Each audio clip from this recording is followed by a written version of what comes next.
Hello student, कैसे हैं आप लोग। आशा अच्छे होंगे और अपनी पढ़ाई भी कर रहे होंगे।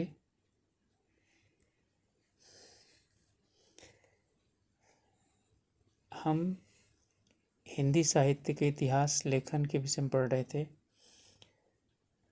अभी तक हमने कुछ लेखकों के विषय में पढ़ा है। आज हम इसके दूसरे भाग में पढ़ेंगे कि कौन कौन से ऐसे लेखक हैं जिन्होंने हिंदी साहित्य का इतिहास लेखन में अपना योगदान दिया।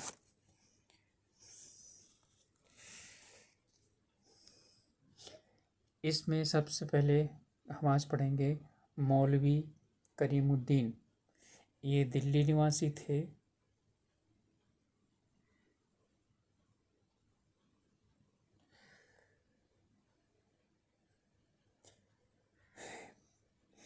इन्होंने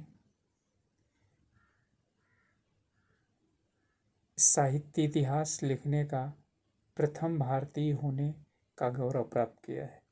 यानी कि ये प्रथम भारतीय थे जिन्होंने हिंदी साहित्य नहीं बल्कि किसी भी प्रकार के साहित्य इतिहास लिखने की कोशिश की थी।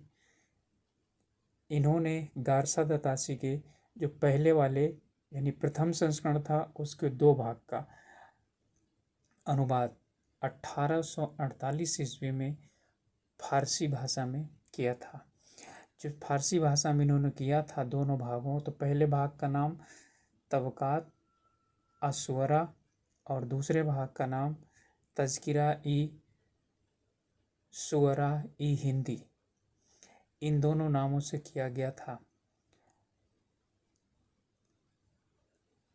इनके जो अनुवाद किए हुए ग्रंथ हैं, इनमें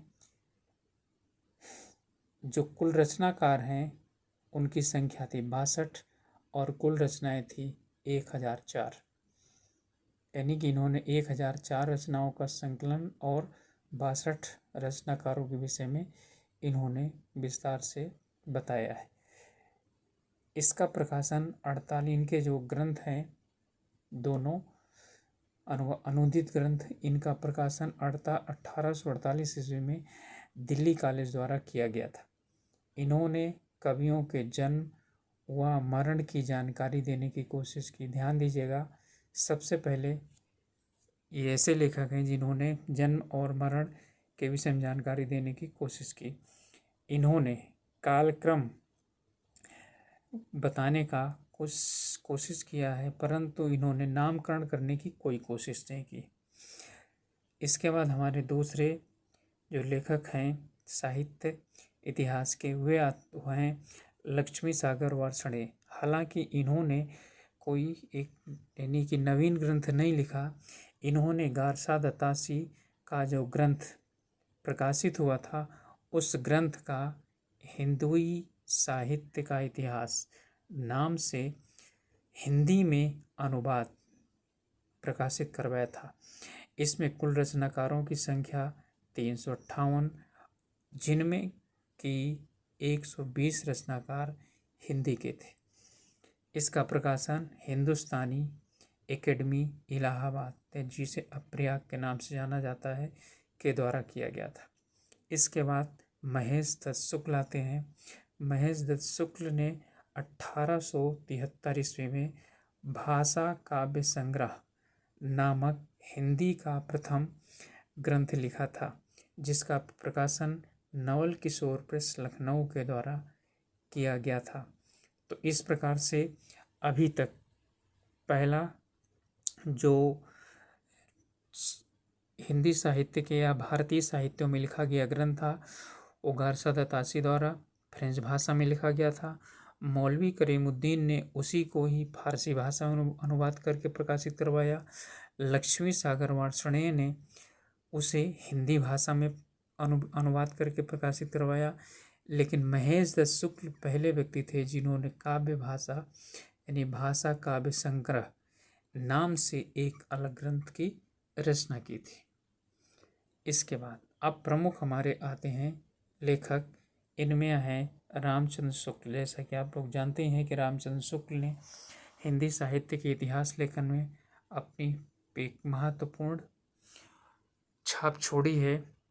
रामचंद्र शुक्ल ने 1929 ईस्वी में हिंदी साहित्य का इतिहास ग्रंथ लिखा था, जिसे सबसे पहले हिंदी शब्द सागर, ध्यान दीजिएगा, हिंदी शब्द सागर की भूमिका के रूप में प्रकाशित करवाया गया था, जिसका नाम था हिंदी साहित्य का विकास।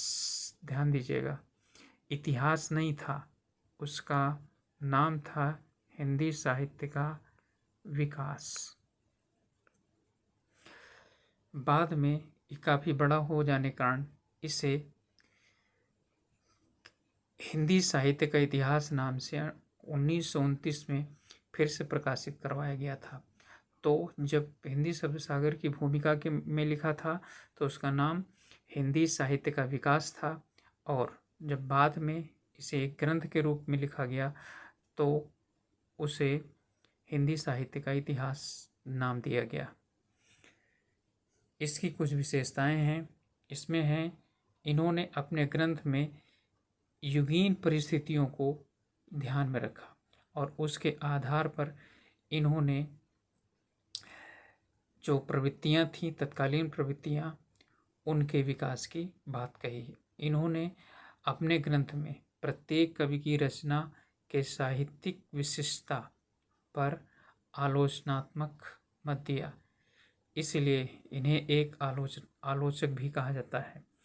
शुक्ल जी ने 900 वर्षों के इतिहास को 4 खंडों में बांटने का प्रयास किया है, जिसमें पहला काल इन्होंने उसका नाम दिया था वीरगाथा काल, जिसे आदिकाल से नाम जाना जाता है। दूसरा यानी कि इन्होंने दूसरे काल को और तीसरे काल को मध्यकाल नाम दिया, दूसरे को पूर्व मध्यकाल जिसे हम भक्तिकाल नाम से जानते हैं, तीसरे को उत्तर मध्यकाल जिसे हम रीतिकाल के नाम जानते हैं, और चौथा इन्होंने गद्य काल कहा था, आधुनिक काल नहीं कहा था, गद्य काल नाम दिया था, जिसे हम आधुनिक काल नाम से जानते हैं।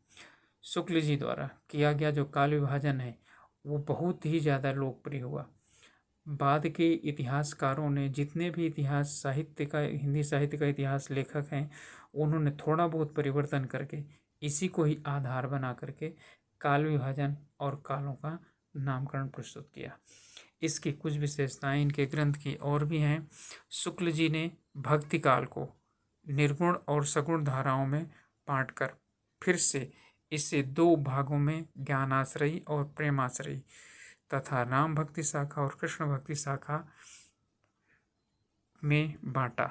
इन्होंने रीतिकाल के कवियों को भी उन रीतिबद्ध, रीतिमुक्त और रीतिशुद्ध इनमें स्थान दिया है। रीतिकालीन कवियों के आचार्यत्व पर भी इन्होंने क्या चीज़ किए हैं, निष्कर्ष दिए हैं। यह आचार्यत्व क्या होता है, जब हम रीतिकाल पढ़ेंगे, आचार्य पढ़ेंगे, तब मैं आपको बताऊंगा आचार्यत्व क्या होता है। आचार्य शुक्ल बहुत ही खोजी प्रवृत्ति के थे। इन्होंने अनेक जो रचनाओं का अध्ययन किया उसमें इन्होंने वैज्ञानिक दृष्टिकोण अपनाया।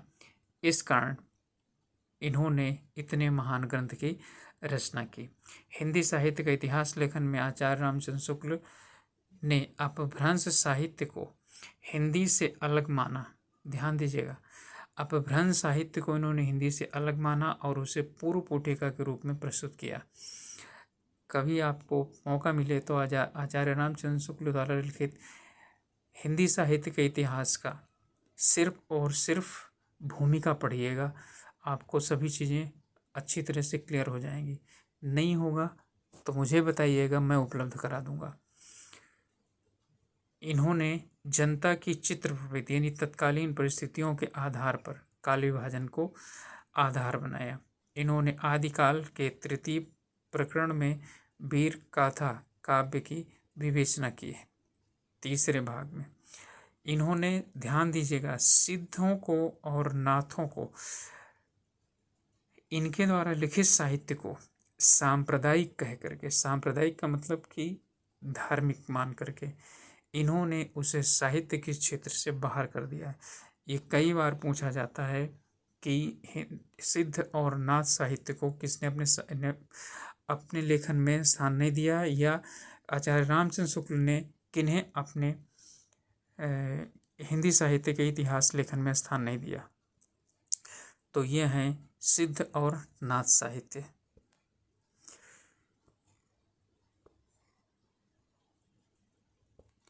इसके बाद आते हैं डॉक्टर राम कुमार वर्मा। डॉक्टर राम कुमार वर्मा ने बहुत कुछ आचार्य रामचंद्र शुक्ल को ही इन्होंने फॉलो किया है। रामचंद्र शुक्ल ने हिंदी साहित्य के इतिहास को 2 भागों में प्रकाशित करवाया था। एक भाग 1938 में हिंदी साहित्य का आलोचनात्मक इतिहास याद आया, मैंने पढ़ाया था आलोचनात्मक, ठीक है, लेखन पद्धति। डॉक्टर वर्मा ने जो ग्रंथ लिखा था उसका दूसरा भाग प्रकाशित नहीं हुआ। क्यों? क्योंकि यह ग्रंथ अधूरा है, ठीक है। और इसी ग्रंथ पे इन्हें नागपुर विश्वविद्यालय से डॉक्टरेट की उपाधि प्राप्त हुई थी। द्वितीय भाग में भक्ति काल के बाद के कालों की चर्चा न होने कारण यह इसे प्रकाशित नहीं किया जा सका है।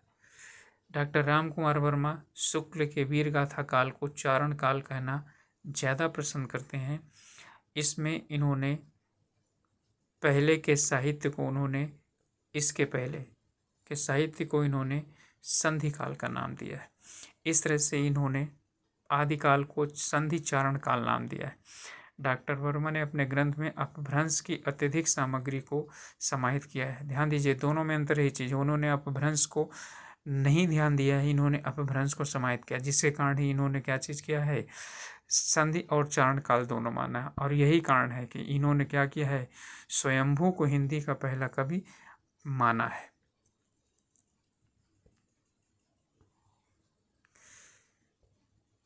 इसके बाद आते हैं हजारी प्रसाद द्विवेदी। शुक्ल जी के बाद हिंदी जगत में हजारी प्रसाद द्विवेदी ने एक हिंदी साहित्य लेखन में महत्वपूर्ण स्थान प्राप्त किया है। इनके 3 ग्रंथ मिलते हैं, हिंदी साहित्य की भूमिका, हिंदी साहित्य का उद्भव एवं विकास और हिंदी साहित्य का आदिकाल। इन्होंने, ये मैं पहले भी आप लोगों को पढ़ा चुका हूँ, ये इनकी 3 रचनाएं हैं, आगे भी पढ़ेंगे। इनका काल, लेखन काल आगे बताऊंगा मैं आपको। शुक्ल जी ने वीरगाथा काल को, यानी पहले काल को वीरगाथा काल नाम दिया है, इन्होंने इसका नाम आदिकाल दिया है। शुक्ल जी ने जिन ग्रंथों के आधार पर काल का विभाजन किया है और उसका नाम वीरगाथा नाम दिया था, द्विवेदी जी ने उन ग्रंथों को अप्रामाणिक मान करके अस्वीकार कर दिया, उनके आधार पर इन्होंने नामकरण नहीं किया। शुक्ल जी द्वारा भक्ति आंदोलन के उदय की व्याख्या का आधार इस्लामिक आक्रमण को दिया है, जिसका कि द्विवेदी जी ने भरपूर विरोध किया है और खंडन प्रस्तुत किया है उसका। इन्होंने सिद्धों और नाथों के साहित्य को भी अपने रचना में समाहित करते हुए उन पे उनका प्रभाव कबीर पर दर्शाने की कोशिश की है। इन्होंने आदिकाल का विस्तृत, आदिकाल जैसा कि आप लोगों ने देखा है कि इन्होंने क्या लिखा है, साहित्य, हिंदी साहित्य का आदिकाल, तो इस पर बहुत अधिक इन्होंने खोज करके अलग ही एक ग्रंथ लिखा है। इनका मानना है कि भक्ति काल यानी कि हिंदी में संत काल पूर्वोत्तर नाथ और सिद्ध साहित्य का ही विकसित रूप है। द्विवेदी जी ने हिंदी सूफी काव्य को भी संस्कृत, प्राकृत और अपभ्रंश की काव्य परंपरा पर आधारित मानते हैं। द्विवेदी जी ने कबीर के भी विषय में काफ़ी अधिक अपना मत प्रकट किया है। इसके बाद आते हैं गणपति चंद्रगुप्त। ये हमारे अंतिम हिंदी साहित्य इतिहास लेखक हैं। गणपति चंद्रगुप्त ने साहित्य के इतिहास लेखन की परंपरा में अपना एक अलग ही स्थान स्थापित किया है। इन्होंने 1865 में हिंदी साहित्य का वैज्ञानिक इतिहास लिखा है। मैंने बताया था, याद आ गया होगा आप लोगों को, ये 2 खंडों में प्रकाशित हुआ है। इसमें कुछ जो विशेषताएं हैं वो ये हैं कि इस ग्रंथ में साहित्य के इतिहास को, हिंदी साहित्य के इतिहास को विकासवादी सिद्धांत की स्थापना करते हुए इसके आधार पर हिंदी साहित्य की नवीन व्याख्या प्रस्तुत की है। यानी कि क्या चीज़, विकासवादी यानी कि ऐतिहासिक यानी कि वैज्ञानिक सिद्धांत, सॉरी ऐतिहासिक नहीं, वैज्ञानिक आधार या वैज्ञानिक सिद्धांत। इन्होंने शुक्ल जी के काले विभाजन को अस्वीकार कर दिया और हिंदी साहित्य के इतिहास को सिर्फ 3 खंडों में विभाजित किया: प्रारंभिक काल, मध्यकाल और आधुनिक काल। मोटे मोटे रूप में देखा जाए तो शुक्ल जी ने भी प्रारंभिक काल, मध्यकाल और आधुनिक काल में ही बांटा है। उन्होंने मध्यकाल को 2 भाग में पूर्व मध्यकाल और उत्तर मध्यकाल नाम दिया है। इन्होंने अपने ग्रंथ में शुक्ल जी के अनेक मान्यताओं का खंडन किया है। उनका खंडन शुरू हो गया था हजारी प्रसाद द्विवेदी ने। डॉक्टर हजारी प्रसाद द्विवेदी ने सबसे ज़्यादा खंडन किया है आचार्य रामचंद्र शुक्ल के सिद्धांतों का। उसके बाद आता है स्थान गणपत चंद्र गुप्त का। इन्होंने अपनी मान्यताओं को तर्कपूर्ण ढंग से प्रस्तुत किया है। इस प्रकार से हिंदी साहित्य के इतिहास लेखन की परंपरा की शुरुआत जहाँ से गारसा दत्तासी से हुई है, अभी तक भी वो क्या हो रही है, चली आ रही है। विद्वान अपने अपने दृष्टिकोण के आधार पर क्या करते हैं, इतिहास ग्रंथ की रचना करते हैं। ओके स्टूडेंट, अब ये हमारा आज पूरा होता है। हमारा प्रयास कैसा है आप लोग ज़रूर हमें बताइएगा, नीचे कमेंट करिएगा और हम इसे और अच्छा बनाने के लिए क्या कोशिश करें। और यदि आप लोगों को अच्छा लग रहा है तो आप कोशिश करके और इसे